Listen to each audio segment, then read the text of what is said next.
వైఢూర్యాన్ని ఎవరు ధరించాలి? వాటి ఫలితాలు ధరించిన తర్వాత. వైఢూర్యం రత్నధారణ కాలపరిమితి, రత్నధారణ సమయం, పూజా విధానం ఇప్పుడు తెలుసుకుందాం. వైఢూర్యం 3 సంవత్సరాల వరకు చాలా బాగా పనిచేస్తుంది. ఈ వైఢూర్యాన్ని ధరించడం వలన భూత ప్రేత పిశాచ బాధలు ఉండవు, సంతాన సుఖం, ధన వ్యయం, శత్రుభయాలు నశించును. వైఢూర్యాన్ని 7, 16, 25 తేదీలలో పుట్టినవారు ధరించవచ్చును. అలాగే అశ్విని, ముఖ, మూల నక్షత్ర జాతకులు కూడా వైఢూర్యాన్ని ధరించవచ్చును. కేతు మహాదశ జరుగుతున్నవారు వైఢూర్యాన్ని ధరించవచ్చును. దీని వలన దైవాంచిత దుష్ట గ్రహపీడలు, శత్రుబాధలు నశించును. ఉంగరం తయారు చేయవలసిన సమయం మంగళవారం లేదా అశ్విని, ముఖ, మూల నక్షత్రాల రోజు ఉదయం 6 గంటల నుండి 12 గంటల 30 నిమిషాల లోపు ఈ ఉంగరాన్ని తయారు చేయించి వెండిలో కానీ పంచధాతువులో కానీ ధరించిన చాలా మంచిది. ధరించవలసిన వేలు కుడి చేతి చిటికిన వేలికి ధరిస్తే చాలా మంచిది. దీనిని పచ్చిపాలు లేదా గంగాజలంతో శుద్ధి చేయవలెను.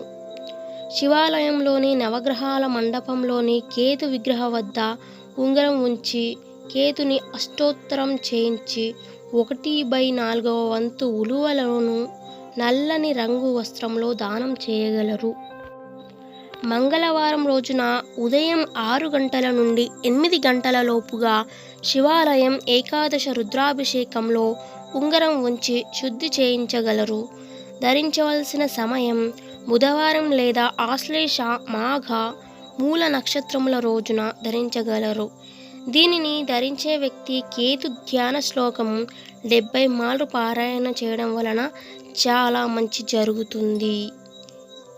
ఈ వైఢూర్యాన్ని జపించవలసిన మంత్రం ఓం హైం హ్రీం కేతవే నమః. జపించవలసిన మంత్రము ఓం హైం హ్రీం కేతవే నమః.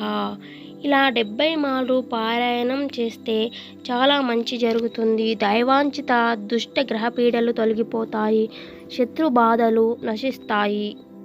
ఈ వైఢూర్యం కొన్ని పొరలలో ఎదుగుదలను బట్టి లభించే రత్నాలు చాలా మంచి కలర్ఫుల్గా ఉండి వైఢూర్యంపై ఒక సన్నటి రేఖ రత్నం మధ్యలో కదులుతున్నట్లుగా ఉంటే దాని ధర ఎగుడు దిగుడుగా ఉంటుంది. ఆ కాంతి రేఖ ప్రకాశవంతంగా ఉండాలి. సన్నటి రేఖ రత్నం మధ్యలో కదులుతున్నట్లుగా ఉన్న ధర అధికంగా ఉంటుంది. దీనిని మనం చాలా గుర్తించాలి, పరిశీలించాలి కూడా. కొన్ని రత్నాలు అదే భూగర్భంలో వెలిసిపోయినట్లుగా అనగా మబ్బుగా, ప్రకాశహీనంగా, రత్నంపై కదలిక లేనటువంటి వెడల్పుగా ఉండే రేఖను లభించును. ఆ రత్నాలు ధర తక్కువగా ఉంటుంది.